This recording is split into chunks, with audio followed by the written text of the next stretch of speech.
Okay, yeah, good day, ma'am. Um, sorry I wasn't able to join on Thursday. Where I'm currently at, the network is very poor. I may not also be able to join this week, but I would also record it like this. But if I'm able to join, I'll join. So, this week is about REST APIs. So I'll be using the minimum amount of time I can, maybe 30 minutes, to talk on REST API and custom hooks. So what's a REST API? A REST API, also known as RESTful API, is an application programming interface, which I'll also be talking on, that conforms to a set of constraints. Sorry, that conforms to the constraints of REST architectural style, which I'll also talk on, and allows us to interact with RESTful web services. So REST stands for Representational State Transfer. But what actually is REST architectural style? I think that would be a good place to start. So, what is REST architectural style? Representational state transfer, which is REST, is a software architectural style that describes a uniform interface between physically separated components, often across the internet in a client-server architecture. To break that down, it simply means it's an architectural style that defines how two separated components or how two separated computers should interact. So a client as my laptop, maybe the web browser in my laptop, and a server like the server at Google, the computer at Google that is serving me data. If I type www.google.com, they send over some sort of data. So this architectural structure is what actually REST, representational representational state transfer. So it's a way by which the client and the server can interact. So a web API, which I also talk on, that obeys REST constraints, that obeys this definition or this architectural style, is normally known as a RESTful API. It's termed as RESTful. In general, web APIs are loosely based on HTTP methods such as GET and POST. In a RESTful web service, requests made to a resource URL with a body and a response with a payload formatted as HTML, XML, JSON, or some other formats. So it's normal for RESTful services to give responses, or for the physical objects that conform to RESTful um, constraints, to make requests and to give response. The ways they make those requests are um, like I said, get and post methods, and or through HTTP protocol. They use an HTTP protocol has a couple of methods like get, post, which we'll talk on later. But the way that they send these payloads, or maybe the kind of data they send going with their request or with the response, they send it with either HTML, XML, JSON, or some other formats. The more popular ones are these ones listed here, even though XML is not that used. But JSON is more popular. HTML is what we actually view on our web pages.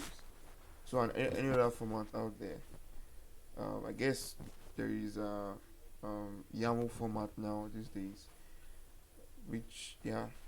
So the most common protocol for this request and response, like I said, is HTTP, which provides a couple of operations such as options, get, post, put, patch, delete. By using a stateless protocol and standard operation, RESTful systems aim for fast performance, reliability, and the ability to grow by erasing components that can be managed and updated without affecting the system as a whole, even while it is running. So, so now we'll look at the so now we'll look at what an API is. Why so an API? Sorry for the typo here. An API is a set of definitions and protocols for building and integrating application software. It's sometimes referred to as a contract between an information provider and an information user, establishing the content required from the user and the content required by the producer. So let me break this down. Like, for instance, I have my laptop, and let me say I go on maybe on Google, or on maybe one website that gives information about the weather. Now that information is coming from somewhere, or maybe it's coming from a database. Now the information I'm sending on the website is not some SQL queries or something. Is not those kind of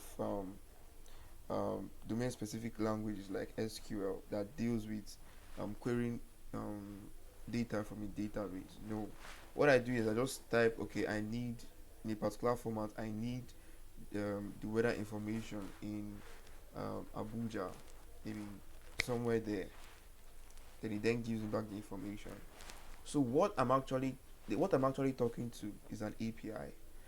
The what the API then does is that it now interacts with our database. So the API is like a middleman that transforms my information into information that the information provider can understand.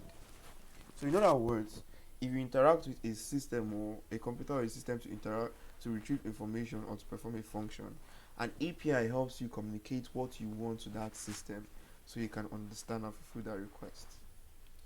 So I hope that was understandable. So let's join them together, REST API.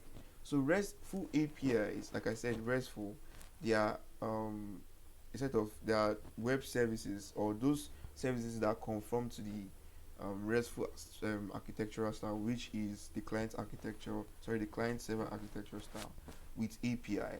So we can say that RESTful APIs are APIs that conform to the RESTful architectural style. They basically use HTTP methods like get, post, put, and other ones. So they conform to the RESTful architectural style. There are many other types of APIs out there. Maybe you can think of people that write mobile applications. There's a way they want to interact with the hardware. So, but they don't actually interact directly with the hardware, but they talk to something else that then talks to the hardware on behalf of them. You can think of those things as APIs too. Maybe let's take another instance.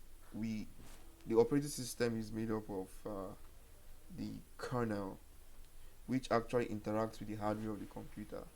So you can think of the kernel as an API because we are sending information. If you want to change, maybe you want to access file resources, you're sending information to the kernel, and then the kernel is then interacting with the hardware. You're not directly interacting with the hardware, but with the kernel.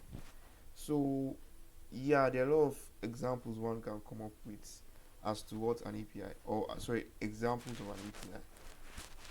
So now let's talk about a couple of examples. Now I didn't get Postman.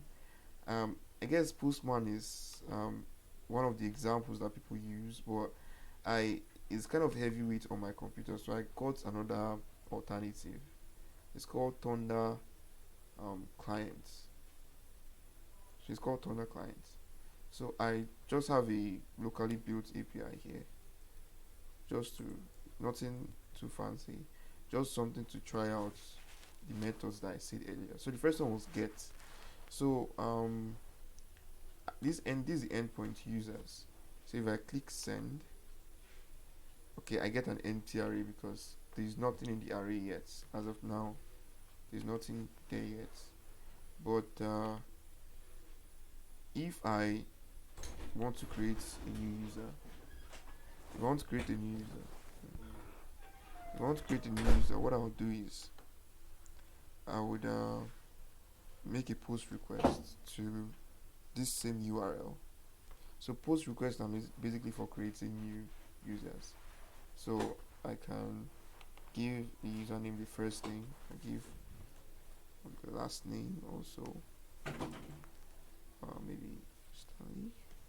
I can give the email. Now, like I said earlier, I mentioned earlier that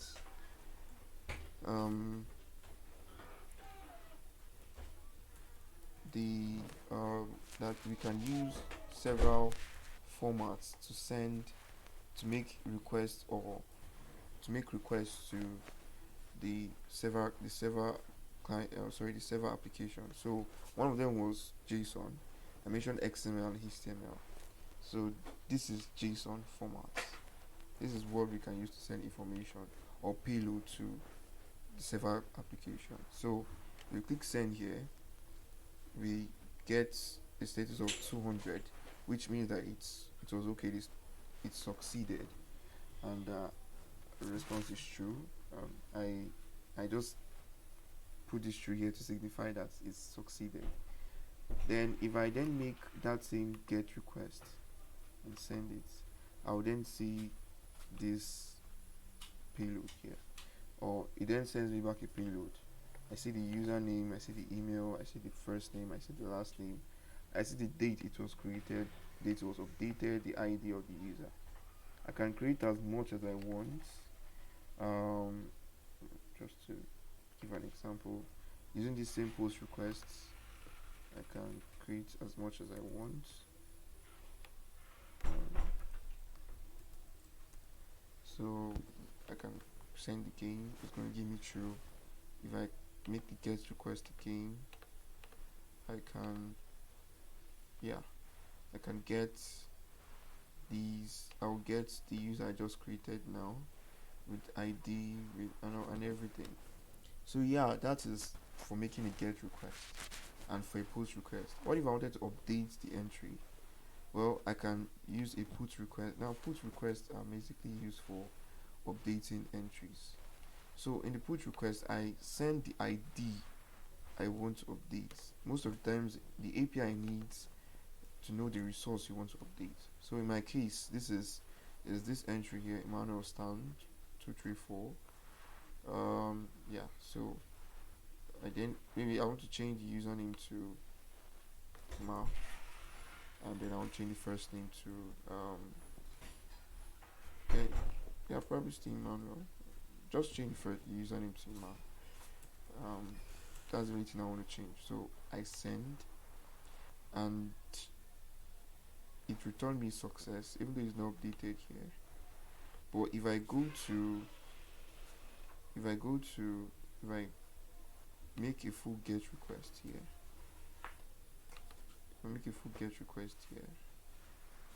um okay, I think I'm having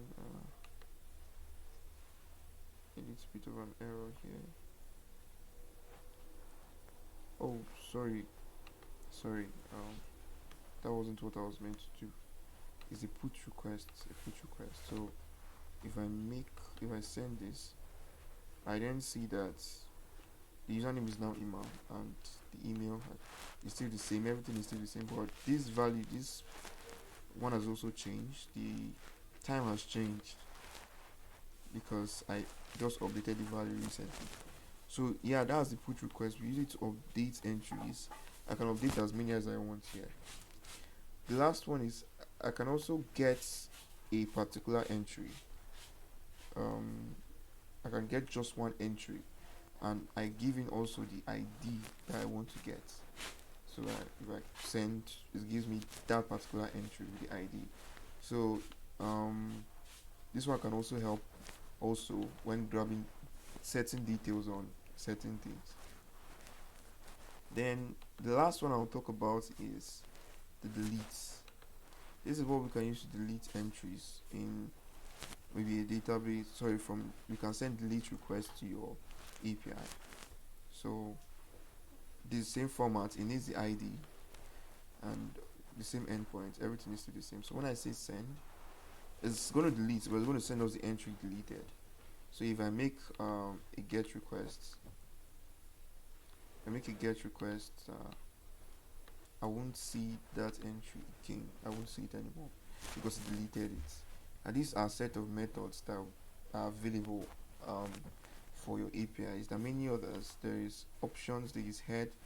Head is basically means is a method of, well, it wouldn't send you a body like this. It's just something we can use to get only the header of a response. Options is used to get the the uh, the methods that a particular API can accept, like get, post, put, and the rest of it. And then patch can also be used to update resources on an API, but it just updates certain resources. It doesn't do the same thing as put does. So these are those set of standards that we can use to update our API. Then the last thing, then the next thing to talk about, I'll actually integrate all these things into these custom hooks we're about to talk about. So what is actually a custom hook? It's a JavaScript function whose name starts with use, and I may call other hooks. It's nothing too special. It's just an ordinary function with added functionality. It also uses um, other hooks like use state, use effects. It does the same thing. But why do you actually use custom hooks here? The main reason why to write a custom hook is for code reusability. Like instead of writing the same logic, the same code over and over again, you could just implement a custom hook and reuse it throughout your application. So I'm going to give an example of this.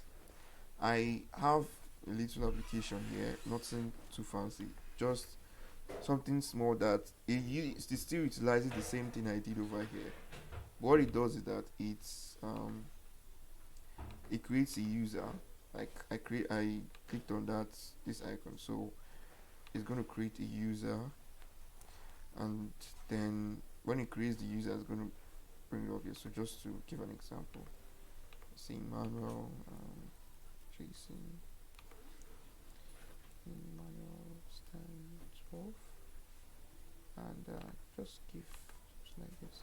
So now this was the entry we made before. This was the entry we made before during the example. So so yeah, this is one I made now. This is one I made now. If I want to update it, I could just click on it and maybe change it to Stanley. Click update user. It updates here, and it also updates in the API I had here. So it updates here. If I click send, you see it updates here to Emmanuel Stanley. So yes, it gives you the first and the last name here. It gives you the email here also. You can delete it, like this one I created before. I can delete it. If I delete it here, it's deleted. If I come here and make the request, make the request here, it's no longer there. It's deleted. So the only one that says Emmanuel Stanley, like here, it is. So I'm going to so we just covered creates, deletes, gets, and posts. So now this was, if you think of it very well, I'm actually reusing a lot of things. Making requests to the same API. I'm doing a lot of I'm doing a lot of operations, creating, deleting, getting a particular, updating a particular user, and the rest of it. So instead of rewriting all these maybe asynchronous fetches, I'll show what I did. So I have this hook called use API. I actually have two hooks here: use form and use API. The first one is use form. Now is normally a convention for, maybe if you have an input field, you use states. That's, you do something like this. You do something like this. You say maybe username, and then you say set username, and then you set it to use states. I think it's normally a convention, but I didn't use it this time because I didn't actually see a need. What this actually does is it updates the component anytime the username changes. It's like a two-way binding. So if I have a text field and I put on change, set the username and value to be equals to username, it's a two-way kind of binding, and it renders the component every time username changes. I didn't see that as necessary. I think it was just a performance overhead. So I'm not using, maybe only for those people that are doing authentication system. Maybe they are watching what the user is putting in. Maybe if you're watching what the user is putting in, like maybe like password or something that you're trying to watch, especially if it's front end. If you're doing authentication in the front end, if you're watching what the user is putting in, you can just try your best to, you can watch it then. But I didn't need to watch it here, so I just use ref hooks instead. Ref hooks basically just references a particular DOM element. So what happens is that anytime I want to use the value, I just reference it, email ref dot current dot value. So I thought that was easier, that was better than just rerendering the whole component over and over again. So yes, this is a custom hook. So what this does is that it creates all these references, and then it also collects initial values, like maybe initial value like username, last name, email, first name, username. So it then those updates those that's if someone actually passes them in, it updates them. That's the initial values. And then last thing here is that is a get body function, which maybe when I want to submit or I want to use the properties inside, I then call this function and it returns me the object. So to show what I did, if I open this modal, um, so this handle submit here, what it does is I then get the body. I say body dot const body is equals to get body. So it calls this function inside this use form and then returns me first name, last name, email, username.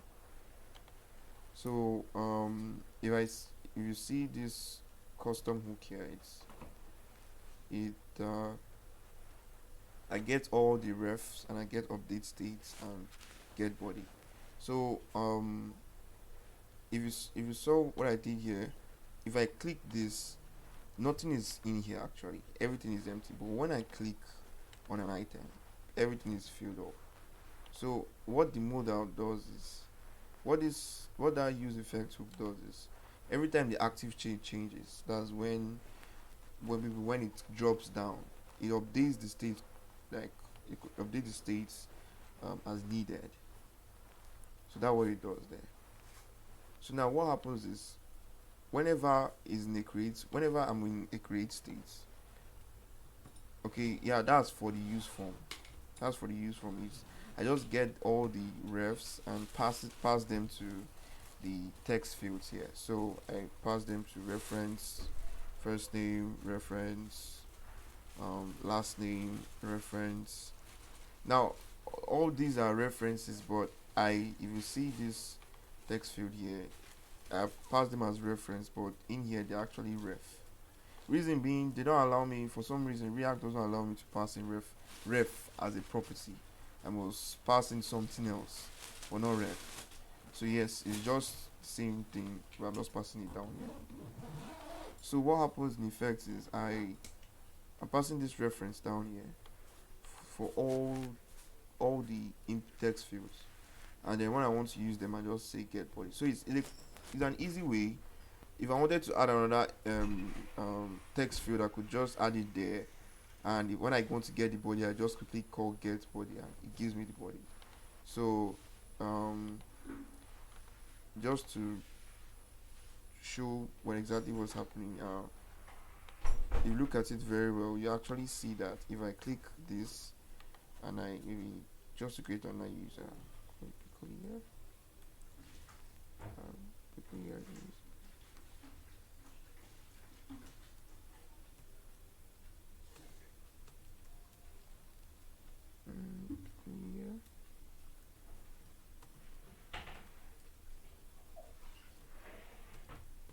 I click create user. You see over here that it gets me the body. It just gives me email, first name, last name, username. And since that's all I need for the API behind this in the API, that's all I just need for the body. So the next hook I made was use API. Now this is going to be something that I think this is where it actually shines. This is something I'm going to be using a lot of times. That's this. I'll be making requests to fetch, to get, to update, to delete, and all these things. So it's better to just put those custom logic in here. So when I actually maybe when I make this use API hook, I create a function called request. This request collects the method, the endpoint, the body, and that is a property. I'll state the reason why I made this property. So reason being, So if I make this so I'm using Axios to make requests. So this is the URL, the method, and the body. And if you should reset, it sets the results to res.data. So I actually use this in two places to show you how reusable it is. I use this in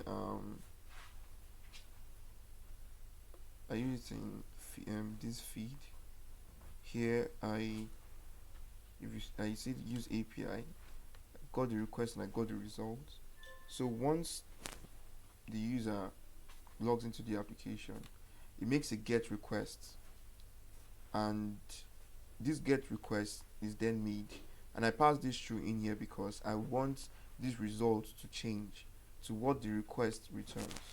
So once this request is made inside the use API, it then sets the result as res.data. So so that's what happens. So when I want to render the results, I render it here. Results. So the same thing happens here. When I want to delete an item, I delete it. If you see very well, I didn't pass through in here because I don't want the result to be updated. Reason being, if result is updated, I'll get an error here because you cannot map through boolean. You can only map through an array or an objects. So I didn't pass through here. It's false automatically. And then I also make requests. After I delete, I make the request again to get the new set of records. So yeah, this is actually a custom hook and it's reusable. I use it in feed. I use it in where else? I use it in modal because I needed to, once I create the body, once I want to submit, I make the post request and I also make a put request. So it's pretty easy because reusing it actually made it pretty easy for me because it's easier, it doesn't mess up your code so much. You don't have to write a whole lot of things, you don't have to write a whole lot of requests. You can just use the same logic for everyone by just adjusting the request in here. So you have post, you have empty, you have body, and that's it though. So yeah, that's the demo for the application. So I can play around with it, and that's how it is. So thank you very much, Ma. I hope I didn't take more than expected, but that's it. Next one I'll be doing, I think it's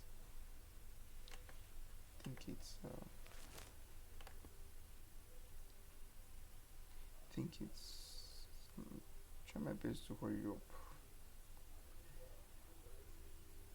I'll be doing asynchronous React state management and React UI components. So then also unit testing, integration testing, and end-to-end testing. Thank you very much, Ma. Have a nice day.